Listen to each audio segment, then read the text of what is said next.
Given below are two statements. The hot water flows faster than cold water.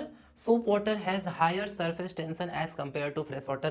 अब theoretical question है भाई. अब अगर ये पढ़े होते तो पता होता, नहीं पढ़े तो बिल्कुल क्लियरली नहीं पता होगा, तो ध्यान रखेंगे. तो रटने वाला क्वेश्चन है. The hot water flows faster than cold water. भाई अगर हम लोग फ्लोटिंग की बात कर रहे हैं, चलने की बात कर रहे हैं, दो कॉन्जिक्यूटिव लिक्विड के लेयर के बीच में एक जो फोर्स लगता है, लिक्विड के बीच में जो फ्रिक्शन फोर्स लगता है उसको विस्कस फोर्स बोलते हैं, और जो सॉलिड के बीच में फ्रिक्शन फोर्स लगता है उसको तो फ्रिक्शन बोलते ही है. ठीक है.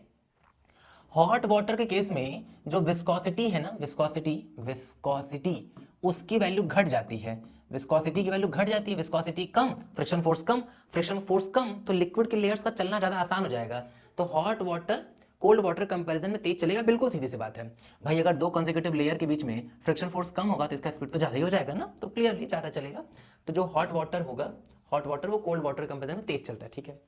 आगे लिखा हुआ तो बिल्कुल परफेक्ट है. आगे लिखा हुआ soap water has higher surface, गलत लिखा हुआ भाई.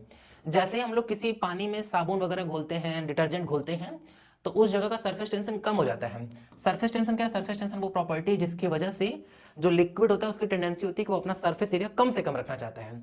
तो जैसे ही हम लोग उसमें घोल देते हैं सर, मतलब कोई भी डिटर्जेंट घोल देंगे तो उसकी सरफेस टेंशन कम हो जाती है, जबकि यहाँ तो हायर लिखा, तो गलत है. Statement 2 is wrong.